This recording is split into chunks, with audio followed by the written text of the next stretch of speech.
Hi everyone.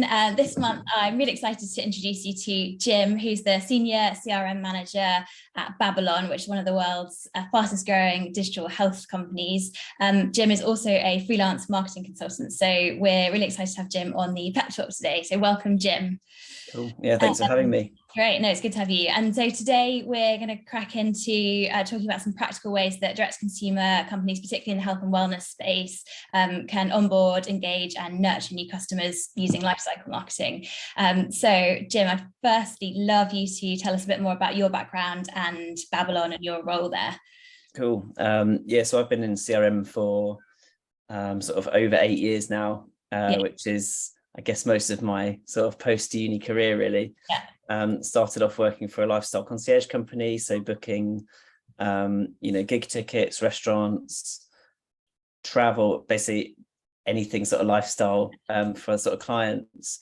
Then moved to Babylon, which is kind of essentially like a kind of healthcare company where you can book appointments, like doctor's appointments through your phone, and also got kind of health tools that kind of help you just monitor your own health.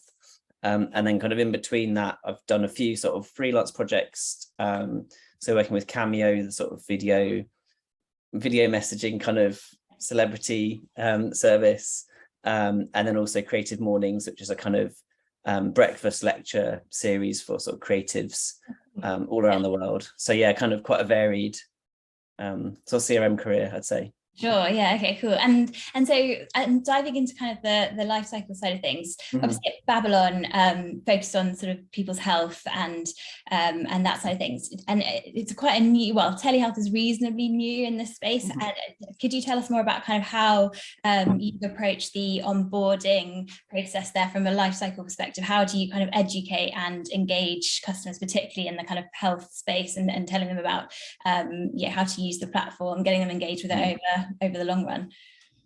Yeah, so I think definitely now more than say 3 years ago, it's kind of like people are a bit more familiar with it. Yeah. Particularly, with the pandemic, everyone got used to so much kind of virtual kind of communication. So whether that's family or family, friends, but also kind of like businesses, everything kind of went I suppose even more online. So lots of people are familiar with the idea of talking to a doctor over the phone. But I guess with Babylon, it's slightly different because, everything's kind of done via the app rather than calling up your GP and arranging a phone call. Yeah. So I guess part of the sort of thing for me is highlighting why it's actually easier and quicker to use Babylon than it might be for your sort of traditional GP.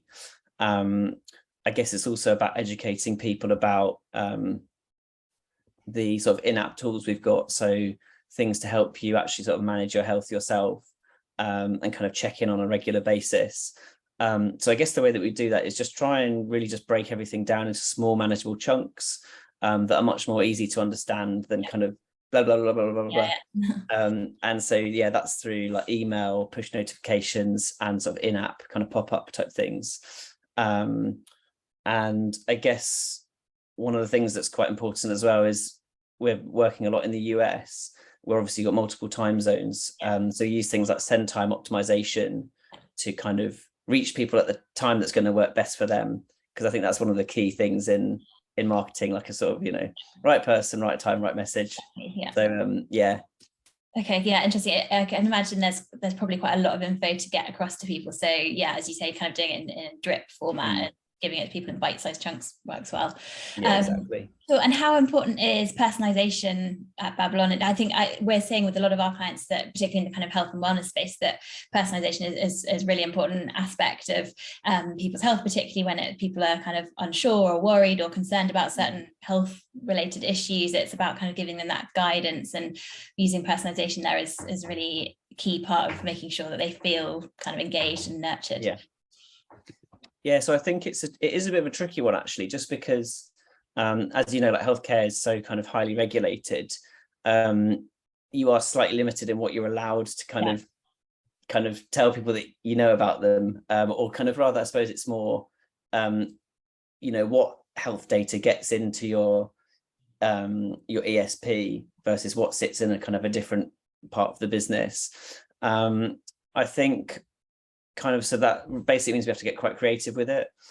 So we use things like general sort of population data to talk to people about the kind of thing that is generally relevant to people like them, based on, you know, whatever it might be.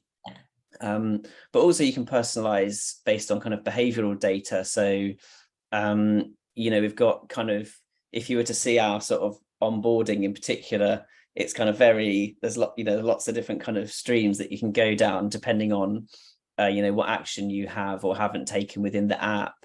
So things like we've got a sort of dynamic like checklist of account items to complete, which is admittedly not the most exciting example, but it's quite useful, obviously, to just help guide people through, based on, you know, what's actually useful for them. And it sort of changes dynamically based on what they've done. So you're kind of only showing people relevant information rather than just like a kind of, you know, the full list of everything that they might think about.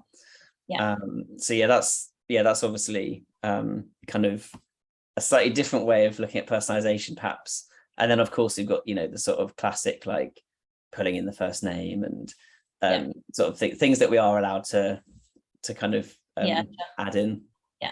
Nice. Okay. Yeah. Interesting. It's I know particularly when you're using people's health data, it's a bit of a grey. Well, it's not a grey area. It's very clear that you can't put that kind of data into email. So being creative with those workarounds is cool.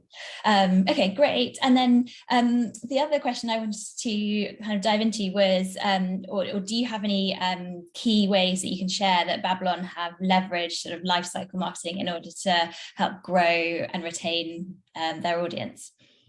So obviously there's onboarding, which I've sort of touched on, because that's kind of like your first opportunity really to kind of, you know, excite people, especially, you know, if they've just signed up. That's kind of the time when they're going to be most excited, you imagine, and you can kind of really kind of help them get stuck into everything. But we've also got kind of like, I suppose, the kind of more abandoned cart style emails. Obviously for us it's not like a shopping cart, but you know, for people that have, for example, started booking an appointment and then for whatever reason they've kind of stopped doing that, or we've also got kind of something that can be a bit of an issue is people booking appointments but they're not actually attending them. So with both of those examples, you can kind of nudge people at different points, depending on kind of where they drop off in their appointment booking journey. And then we'll also do things like, you know, contact people if they haven't used the app for a little while, just to remind them to check in on their health, and then if needed, book an appointment. Interesting. I can imagine it's that kind of retention piece, is that people come to you when they have a need or a challenge they need solving, rather than, and then I guess it's that challenge of kind of keeping you top of mind for when the next sort of issue that they've got arises, so that you're sort of in the forefront of their minds. And so actually Ali, who's our CEO, always says we should be in the business of healthcare, not just sick care.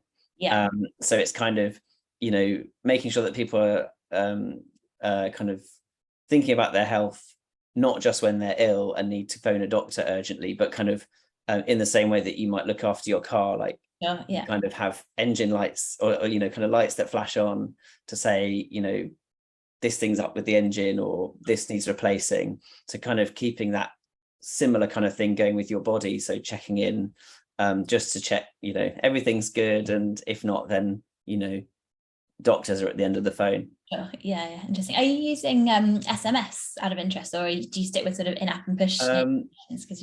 We do use it a little bit. So particularly where we're working with or sort of serving patients who are in areas, more rural areas, for example, where they might not have such high-speed internet or something like that on their phone.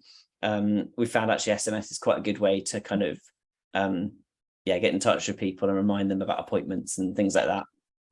Interesting. We're seeing a lot more sort of popularity around the SMS front more recently, which is something we're planning into.